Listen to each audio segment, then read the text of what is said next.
한 해가 시작되었고 벌써 6월이 됐습니다. 짧은 한 달이지만 여러분과 저에게 더 좋은 일들이, 감사한 일들이 있게 되기를 소망합니다. 우리를 지으신 하나님을 믿고 또 그분의 말씀대로 사는 것, 이것이 가장 중요하고 가장 좋은 게 아닐까 합니다. 하나님보다 더 귀하고 더 위대한 존재가 있으면은 그 존재를 믿고 따라야 할 것입니다. 하지만 성경은 하나님께서 온 우주 만물을, 우리 인간을 창조해 주었다고 말해주고 있습니다. 그렇다면 하나님보다 더 높은 존재는 없는 거죠. 하나님 가장 위대하신 분이고 그 위대하신 분을 믿고 사는 것은 가장 복된 것입니다. 그러나 저희가 오랫동안 또 열심히 믿는 사람들로서 한번 생각해 보면은 하나님을 믿고 하나님의 말씀대로 사는 것이 여러분 쉽습니까? 어렵습니까? 참 어렵습니다. 그런데 여러분, 신앙적인 것이 아니더라도 우리의 일반적인 것을 놓고 보면은 마찬가지라고 봅니다. 세상에는 불법적인 것 빼고는 쉬운 것은 하나도 없습니다. 다 어떤 일을 하는 데 있어서 노력과 수고 또는 희생이 필요합니다. 예를 들어서 병에서 나으려고 한다면은 아프고 고통스럽지만은 돈이 들지만은 그래도 수술을 받아야 하죠. 그냥 나 낫고 싶어 라고 해서 낫지가 않습니다. 또 돈을 벌어서 저희가 생활을 해야 되죠. 그러려면은 피곤해도 가기 싫어도 직장에 나가야 되고 사업을 해야 합니다. 또 여러분, 깨끗한 집이 좋습니까? 더러운 집이 좋습니까? 당연히 깨끗한 집을 다 좋아합니다. 그러면 집이 깨끗해지려면 어떻게 해야 합니까? 청소를 해야 하는 것이죠. 오늘 본문에 나오는 엘리야, 제가 설교를 준비하면서 자료를 보니까 이런 문구가 있었습니다. Great Prophet이라고 나왔습니다. 위대한 예언자. 뭐 원래 아는 내용이었지만 더 감동이 되었습니다. 그냥 예언자긴 예언자인데 위대한 예언자라고 어떤 책을 말해 주었습니다. 하나님께서는 그를 통하여서 놀라운 일을 행하셨고 기적을 베풀어 주셨습니다. 그러나 위대한 예언자였지만, 위대한 하나님의 사람이었지만은 여러분, 엘리야는 어땠습니까? 정말 많은 어려움과 고통을 겪어야만 했습니다. 저희가 아무리 열심히 믿어도 죽을 일까지는 몰리지 않는 시대입니다. 하지만 엘리야는 정말 잘못하면은 죽을 수도 있는 상황에 놓이게 됐었습니다. 그리고 무엇보다 엘리야는 행하기에 쉽지 않은 하나님의 말씀에 순종했습니다. 이것이 그를 위대한 예언자로 만들었던 것이죠. 말로만 행할 수는 없는 것이죠. 우리가 잘 아는 대로 엘리야가 활동하던 시대에는 이스라엘이 남과 북으로 나눠진 시대였습니다. 남유다와 북이스라엘이었죠. 이때 또 우리가 잘 아는 북이스라엘에 아주 악한 왕이 하나 있었습니다. 많은 왕들이 악했지만은 정말로 악한 왕이 있었습니다. 성경은 그렇게 말해주죠. 바로 아합 왕이었습니다. 그래도 그럴 것이 아합은 하나님을 버리고 바알신을 섬겼습니다. 이방신을 섬겼던 것이죠. 여러분, 지금 우리가 있는 이 예배 공동체, 예배 장소, 이 교회에서, 하나님의 집인 교회에서 하나님이 아닌 다른 신을 섬기고 찬양한다면 여러분 어떻게 되겠습니까? 말도 안 되는 일이죠. 교회를 다니지 않는 사람들도 그런 모습을 보고서 아마 손가락질을 할 것입니다. 교회에서 왜 다른 신을 섬기냐라고 말입니다. 하나님께서는 이런 아합에 대한 심판으로 가뭄을 몇 해 동안 내리게 하셨습니다. 이에 앞서 엘리야는 아합을 찾아가서 하나님의 심판으로 가뭄이 있을 거라고 말했습니다. 경고했던 것이죠. 그리고 엘리야는 몸을 피해서 시냇가로 갔습니다. 아무것도 없는 시냇가였습니다. 여러분, 지금도 시냇가에 뭐가 있습니까? 그냥 물만 흐르고 들판만 있는 것이죠. 그 아무것도 없는 시냇가였지만 하나님께서는 까마귀를 통해서 그에게 먹을 것을 공급해 주셨습니다. 그리고 가뭄이었지만 시냇물을 마시면서 살 수 있었습니다. 여러분, 하나님께 순종해서 아합에게 가뭄에 대한 경고를 하고 시냇가로 피해서 살았습니다. 더 정확히 말하면 숨어서 지낸 거죠. 여러분, 까마귀가 날아다 준 음식이 성경에는 자세히 안 나와 있지만은 상다리가 휘어지는 음식을 가져다 주었겠습니까? 제가 생각하기에는 정말 얼마 안 되는 적은 양의 음식이었다고 저는 생각해 봅니다.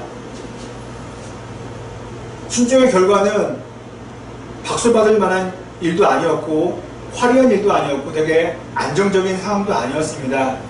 시냇가에서 숨어 지내는 것, 새가 주는 음식을 먹으며 사는 것이었습니다. 그러나 하나님은 엘리야를 보셨고 엘리야는 그 하나님을 끝까지 믿고 순종했습니다. 시냇가에서 하나님 못하겠어요. 저 갈래요. 저 아합이고 뭐고 저 그냥 이민 가서 살래요. 그럴 수도 있지 않습니까? 저 뭐 아프리카로 갈래요. 저 유럽으로 갈래요. 이렇게 그는 말하지 않았습니다. 부디 이렇게 엘리야를 다시금 읽는 저와 여러분들에게 엘리야와 같은 믿음과 그런 순종하는 마음이 있게 되기를 간절히 소망합니다.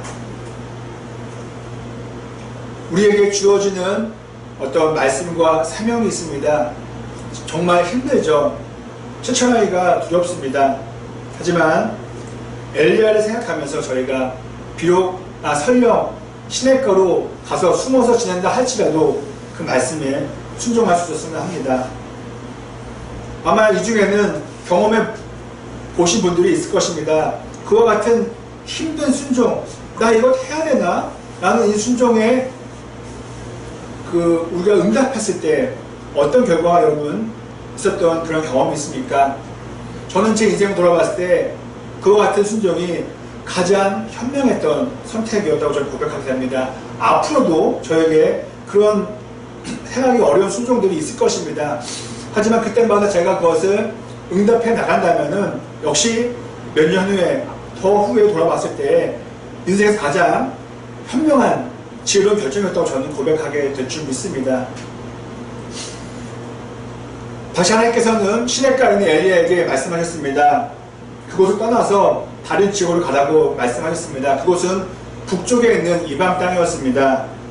바로 시돈이라는 지역이었습니다. 나라였습니다. 그리고 그곳에 있는 이름 모를 한 과부를 만나라고 하나님께서는 말씀해 주셨습니다. 그리고 그녀의 집에서 머물러라 라고 말씀해 주셨습니다. 엘리야는 순종해서 시돈으로 갔고 사르밧이라는 지역으로 갔습니다. 거기서 한 여인을 만나게 되었습니다. 하나님께서 말씀하신 여인이었던 것이죠. 성경은 그 지역도 가뭄이 들었다고 말해줍니다. 여러분, 비가 내리지 않았어요. 아무것도 없죠. 그렇다면은 물도 음식도 상당히 귀했을 것입니다. 그런데 엘리야는 그 여인에게 먼저 물을 달라고 이야기했습니다. 되게 쉽지 않은 발언이죠. 물도 없는데 물을 달라고 했던 것이죠. 그리고 거기에 더해서 엘리야는 그 여인에게 먹을 것도 달라고 부탁했습니다. 우리가 잘 아는 내용이지만 이 엘리야가 목말라서 배고파서 부탁한 것이 아니었죠. 이 여인이 하나님의 뜻에 순종할 수 있는지를 봤던 것이죠. 시험했던 것입니다. 여인의 상황은 상당히 비참했습니다. 남편도 없이 홀로 남자아이를 키우는 과부였습니다. 그리고 가뭄이 들었기 때문에 물도 별로 없었겠죠. 그리고 무엇보다 가뭄 때문에 농사가 안 되니까 그 여인에게는 밀가루 조금과 또 밀가루로 음식할 수 있는 기름 조금이 전부였습니다. 이 여인은 땔감을 주어서 마지막 남은 음식을 먹으려고 길에 나왔다가 엘리야를 만났던 것이죠. 그런 비참한 상황에서 엘리야가 요청했던 것은 물과 음식이었습니다. 여인은 당연히 두려워하죠. 물은 주겠는데 어떻게 음식을 당신에게 줄까라는 마음을 분명히 그녀는 가졌을 것입니다. 그때 엘리야는 가장 먼저 이런 말을 했습니다. 두려워하지 마세요. 놀라지 마세요.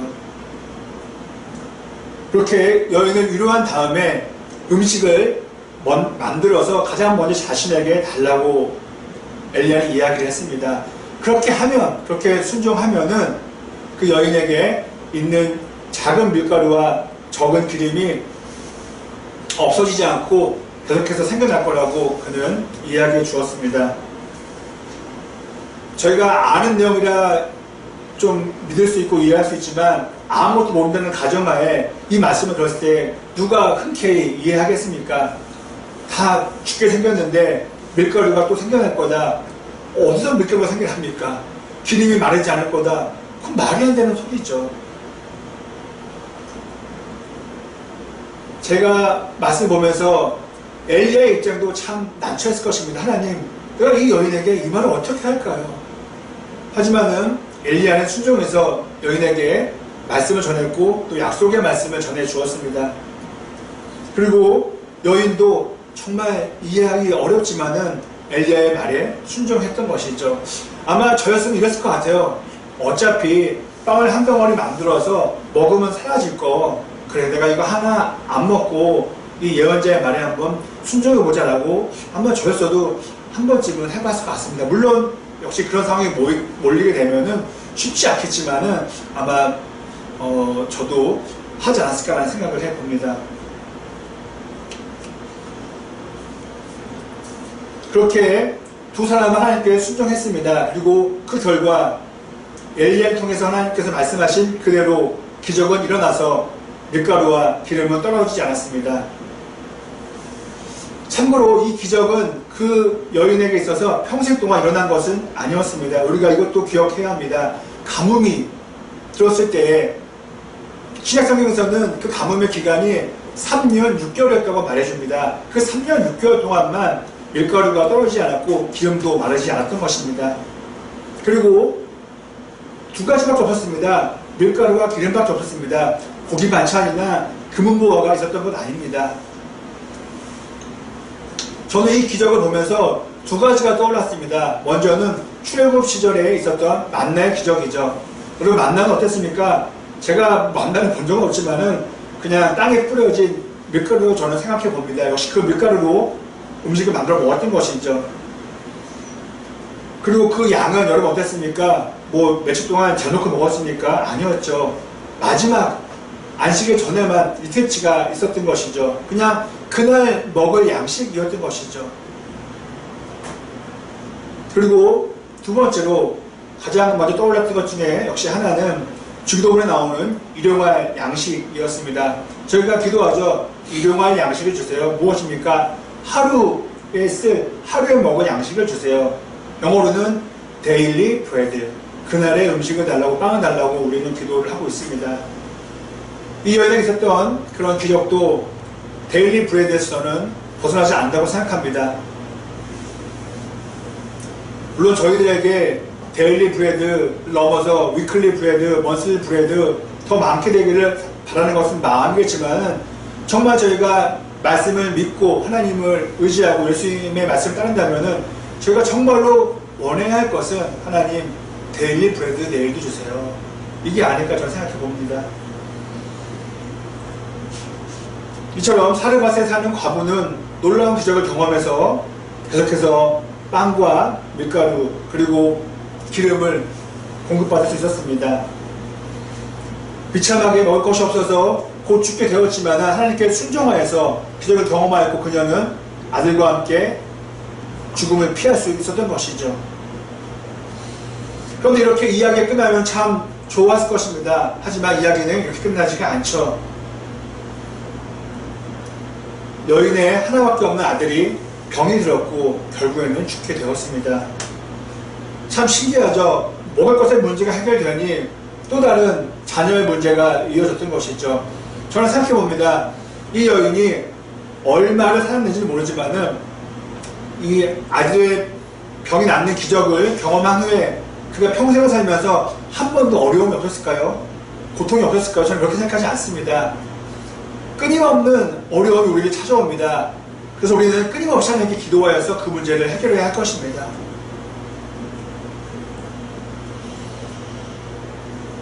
아들이 병들어 누워 있게 됐습니다. 그때 어머니는 어떤 기도 드렸겠습니까? 하나님, 저에게 밀가루와 기름의 기적을 베풀어 주신 것처럼 제 아들을 살려주세요. 아마 저였으면 이렇게 기도했을 것 같아요. 하나님, 밀가루랑 기름 안 먹어도 좋아요. 제 아들 좀 살려주세요 라고 저는 기도했을 것 같습니다.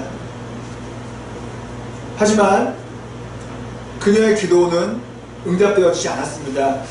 안타깝게도 아들은 죽게 되었죠. 설명할 수 없는 슬픔과 절망에 빠진 여인은 엘리야를 원망했습니다. 당연히 원망할 만하죠. 엘리야가 이렇게 얘기합니다. 왜 알지도 못한 나를 찾아와서 왜 이런 아픔을 겪게 하십니까? 라고 여인은 원망했습니다. 성경을 보면은 그 상황에서 엘리야도 아무런 답변을 해줄 수 없었습니다. 무슨 말을 해줄 수 있었겠습니까? 엘리야가 할 수 있는 것은 하나님께 부르짖는 것이었습니다. 그래서 엘리야는 그녀에게 죽은 아들을 받아서 그 아이를 데리고 본인이 머물렀던 다락방으로 올라갔습니다. 그리고 침대에 눕혀놓고 하나님께 간절히 부르짖어 기도했습니다. 하나님께서는 엘리야의 그 기도를 들어주시고 기적을 베풀어 주셔서 그 아이가, 산의 아이가 다시 살아나게 해주셨습니다. 놀라운 기적이죠. 진리죠. 여러분, 그 여인의 마음이 어땠겠습니까? 이건 도저히 표현할 수 없는 기쁨이 있었을 것입니다. 저는 말씀드릴 때마다 여러분도 그러시겠지만은 많이 나였다면은 나는 어떻게 반응할까라고 생각을 많이 합니다. 아마 제가 그 여인이었다면 이렇게 말했을 것 같아요. 속으로라도 하나님이 정말 살아있구나. 이거 빵, 이거 뭐 밀가루, 기름 이게 전부가 아니라 정말 위대하신 분이구나. 그분의 능력에는 제한이 없구나라고 저는 생각했을 것 같습니다. 이 여인도 크게 다르지 않았을 거라고 저는 생각해 봅니다. 죽음 가운데 누워있던 아이가 다시금 일어나게 되었고, 그 아이 때문에, 그 죽은 아이 때문에 다 잃어버린 그녀의 신앙도 다시금 세워질 수 있게 되었습니다. 성경의 인물들을 보고 또 제 자신을 보고 주변의 다른 그리스도인들을 보았을 때에 쉽게 이론적으로 또 철학적으로 신학적으로 믿는 분들은 별로 없는 것 같아요. 물론 그렇게 순탄하게 믿어지면 참 좋겠지만은 성경의 인물을 보더라도 그렇게 정말 숲을 돋다는 듯이 하나님 믿었던 인물이 있었습니까? 지금 막 떠올려도 없는 것 같아요. 아브라함도 아니었고요. 요셉도 아니었고요. 예수님 역시 그렇게 쉽게 사역을 하지 못하였습니다.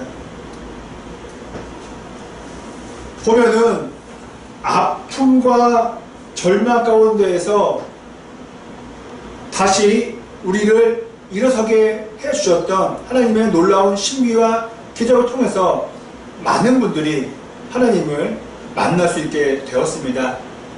훌륭한 목사님들의 간증을 들어보면은 거의 대부분이 그런 신비한 기적을 통해서 하나님을 만나게 되었고 또 그 하나님을 전하고 계시다는 것을 알게 됩니다.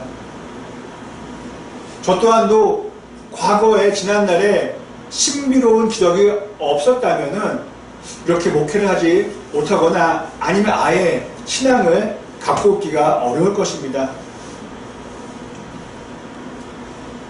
누구도 원치 않을 것입니다. 전능하고 창조주이신 위대한 하나님을 믿는 모든 그리스도인들에게는 그런 아픔이 오기 전에 미리 하나님께서 막아주시기를 다 바랄 것입니다. 하나님, 저 그냥 쉽게 믿고 싶어요. 저 지금부터 잘 믿어요. 굳이 어려움 안 겪어도 돼요. 라고 우리는 고백하곤 하죠. 하지만 저와 여러분도 예외는 아니죠. 저와 여러분에게도 어려움과 또 힘든 시기가 찾아옵니다. 그때에 부디 우리 모두에게 하나님께서 오늘 본문에서 베풀어 주신 구원의 기적이, 그 신비가 일어나게 되기를 바랍니다.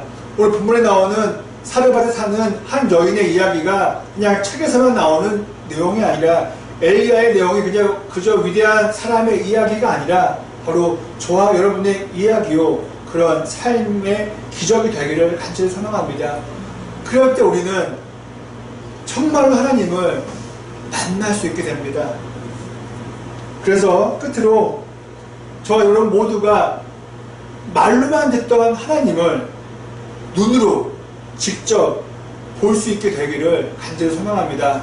그와 같은 욥의 고백이 우리의 고백이 되기를 간절히 소망합니다.